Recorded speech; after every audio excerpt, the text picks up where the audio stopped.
Selamat malam, Ibu Bapak yang Tuhan Yesus kasihi dimanapun Bapak Ibu berada. Jumpa lagi dengan saya, Pendeta Amperiana Nguru, dalam Mari Bersaat Teduh. Sebelum kita membaca kebenaran firman Tuhan, mari kita berdoa mohon bimbingan Roh Kudus.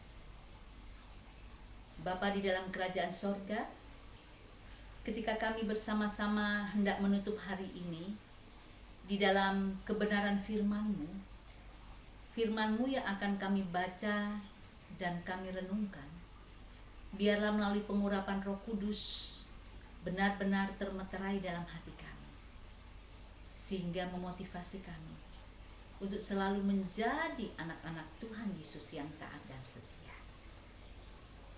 Berbicaralah, kami siap disapa oleh firman-Mu. Amin. Ibu Bapak yang Tuhan Yesus kasihi, bacaan malam kita pada malam hari ini terambil dari Yesaya 42 ayatnya yang ke-5 sampai dengan ayatnya yang ke-9. Yesaya 42 ayat 5 sampai 9 memberitakan, beginilah firman Allah Tuhan yang menciptakan langit dan membentangkannya, yang menghamparkan bumi dengan segala yang tumbuh di atasnya, yang memberikan nafas kepada umat manusia yang mendudukinya, dan nyawa kepada mereka yang hidup di atasnya. Aku ini, Tuhan, telah memanggil engkau dengan maksud penyelamatan, telah memegang tanganmu. Aku telah membentuk engkau dan memberi engkau menjadi perjanjian bagi umat manusia, menjadi terang untuk bangsa-bangsa, untuk membuka mata yang buta, untuk mengeluarkan orang hukuman dari tempat tahanan, dan mengeluarkan orang-orang yang duduk dalam gelap dari rumah penjara. Aku ini, Tuhan, itulah namaku. Aku tidak akan memberikan kemuliaanku kepada yang lain atau kemasyuranku kepada patung. Nubuat-nubuat yang dahulu sekarang sudah menjadi kenyataan. Hal-hal yang baru hendak kuberitahukan. Sebelum hal-hal itu muncul, aku mengabarkannya kepadamu. Demikianlah pembacaan firman Tuhan. Umat Allah, kita akan melihat secara khusus ayat yang ke-6 yang menyatakan demikian. Aku ini, Tuhan, telah memanggil engkau untuk maksud penyelamatan, telah memegang tanganmu. Aku telah membentuk engkau dan memberi engkau menjadi perjanjian bagi umat manusia, menjadi terang untuk bangsa-bangsa. Ibu Bapak yang Yesus kasihi, kalau kepada kita ditanya, menurut Bapak Ibu, siapa hamba Tuhan itu? Apa jawaban Ibu Bapak sekalian? Rasanya sebagian besar akan menjawab bahwa yang disebut hamba Tuhan itu umumnya adalah pendeta. Bisa juga presbiter yang lain, yaitu penatua dan diaken. Benarkah jawaban itu? Paulus di dalam Roma 6 ayat 22 menyatakan, tetapi sekarang setelah kamu dimerdekakan dari dosa dan setelah kamu menjadi hamba Allah, kamu beroleh buah yang membawa kamu kepada pengudusan, dan sebagai kesudahannya ialah hidup yang kekal. Saudaraku, perhatikan. Rasul Paulus memberi definisi bahwa hamba Tuhan adalah mereka yang telah dimerdekakan dari dosa dan telah menerima pengudusan oleh Tuhan. Mari kita bandingkan dengan pernyataan di dalam Yesaya 42 ayat 1 yang menjadi bacaan pagi tadi. Di sana dikatakan, lihat, itu hambaku yang kupegang, orang pilihanku, yang kepadanya aku berkenan. Aku telah menaruh rohku ke atasnya, supaya ia menyatakan hukum kepada bangsa-bangsa. Hamba Tuhan dalam Yesaya ini adalah mereka yang atasnya Tuhan telah menaruh rohnya. Dengan demikian, maka yang dimaksud dengan hamba Tuhan itu adalah setiap orang percaya kepada Allah di dalam Yesus Kristus. Mengapa? Karena ketika kita percaya dan mengaku Yesus Kristus adalah Tuhan dan Juru Selamat kita, lalu kita memberi diri dibaptis di dalam nama Allah Bapa dan Allah Anak dan Allah Roh Kudus. Pada saat itu juga Roh Kudus Allah ada di dalam diri kita, sehingga hidup kita adalah hidup di dalam Kristus, di dalam Roh Kudus, dan tubuh kita disebut bait Roh Kudus. Nah, Ibu Bapak, kalau kita merenungkan firman Tuhan ini, ternyata status sebagai hamba Tuhan itu tidak mudah. Mengapa? Sebab status itu mengandung sebuah panggilan dan misi yang harus dikerjakan. Misi apa itu? Perhatikan ayat ke-6 dari pembacaan kita, yang tadi saya katakan sebagai ayat khusus kita. Aku ini, Tuhan telah memanggil engkau untuk maksud penyelamatan, telah memegang tanganmu. Aku telah membentuk engkau dan memberi engkau menjadi perjanjian bagi umat manusia, menjadi terang untuk bangsa-bangsa.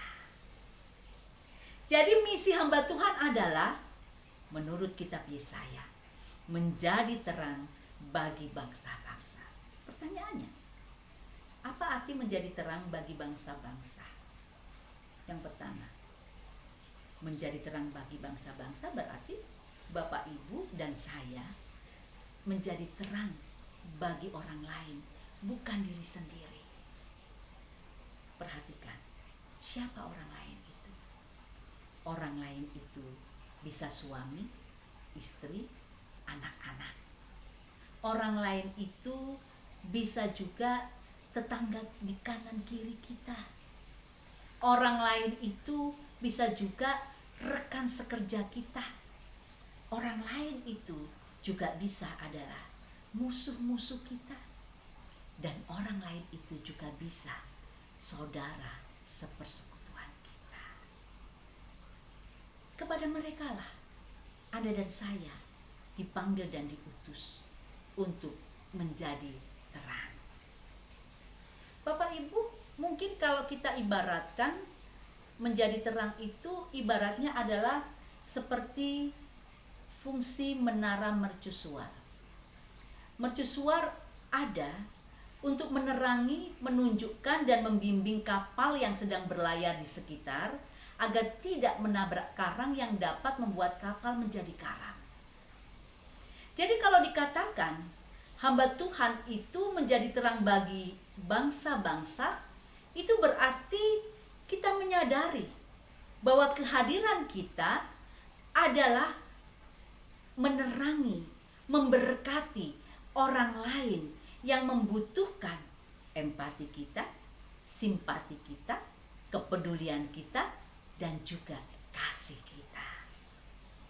Kepada mereka lah Bapak, Ibu, dan saya harus memancarkan terang ilahi sehingga mereka terselamatkan lewat kehidupan kita. Bapak, Ibu, Irenaeus pernah mengatakan begini, Gloria Dei vivens homo vivens. Artinya, kemuliaan Allah adalah kehidupan manusia yang sepenuhnya. Kalimat ini mau mengingatkan Anda dan saya bahwa ketika kita memperjuangkan kehidupan manusia yang manusiawi dalam rangka menjadi terang, itulah saat Tuhan dimuliakan. Kalau kita membaca ayat yang ke-7 dari Yesaya 42 itu, di sana dikatakan bahwa menjadi terang berarti berjuang bagi kebaikan, keadilan, dan kebenaran yang memanusiakan manusia. Dan ketika itu kita lakukan, maka kita memuliakan Allah. Saya ingat Samratulangi pernah berkata begini, Sito, Timo, Tumoto. Artinya, manusia hidup untuk memanusiakan manusia lain. Mari kita perhatikan sekitar kita, kehidupan kita. Anda dan saya sebenarnya bisa menjadi manusia yang memanusiakan manusia lain. Anda dan saya bisa menjadi penyelamat bagi sesama. Oleh karena itu, terus berbuat baik kepada siapapun tanpa pandang bulu dan pilih kasih. Niscaya ketika mereka melihat perbuatanmu yang baik, maka mereka akan memuliakan Bapamu yang di surga. Yang kedua, menjadi terang bagi bangsa-bangsa berarti Bapak, Ibu, dan saya harus menjadi terang bagi dunia. Kalimat Yesaya yang mengatakan menjadi terang bagi bangsa-bangsa itu mengingatkan Bapak, Ibu, dan saya dengan kalimat yang Tuhan Yesus pernah katakan di dalam Matius 5 ayat 14-15 demikian. Kamu adalah terang dunia, kota yang terletak di atas gunung tidak mungkin tersembunyi. Lagi pula orang tidak menyalakan pelita lalu meletakkannya di bawah gantang, melainkan di atas kaki dian, sehingga menerangi semua orang di dalam rumah itu.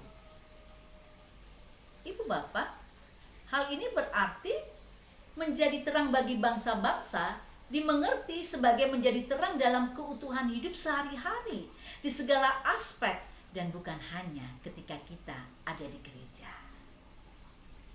Jadi terang di gereja itu baik, tetapi jangan jatuh dalam keasyikan di gereja, saudaraku, dan lupa dengan panggilan menjadi terang bagi dunia.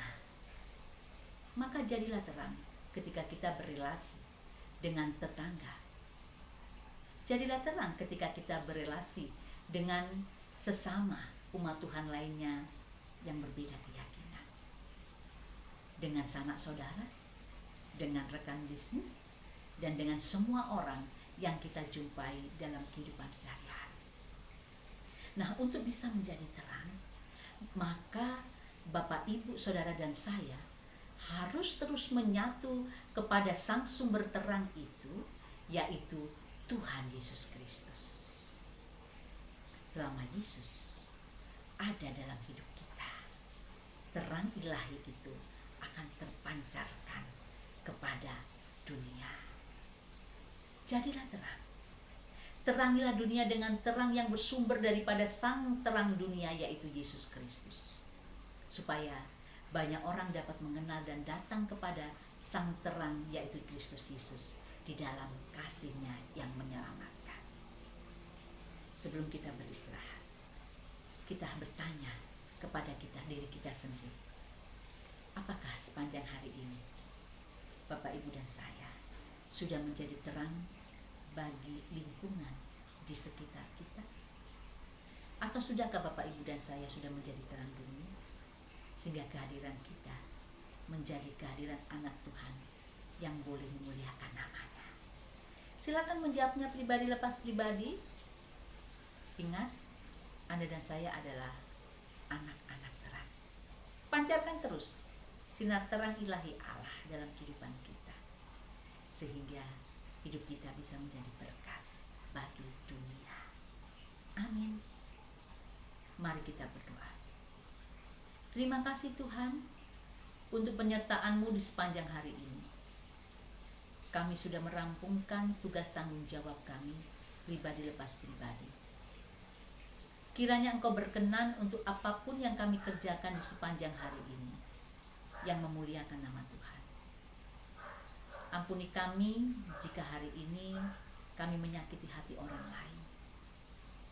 Mampukan kami kalau esok pagi kami boleh bangun dengan tubuh yang segar, untuk kami boleh melaksanakan tugas kami untuk menjadi terang bagi dunia ini. Karena kami pun bisa untuk menghadirkan terang ilahi Allah lewat kehidupan kami.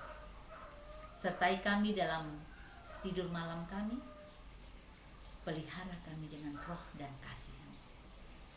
Besok pagi ketika kami boleh bangun, kami siap untuk melaksanakan tugas tanggung jawab Allah yang baru pada kami. Terima kasih sekali lagi Tuhan untuk kebaikan, kemurahan, dan berkat-berkat-Mu di hari ini. Di dalam nama Yesus kami berdoa. Amin. Selamat beristirahat Ibu Bapak. Tuhan Yesus memberkati. Shalom.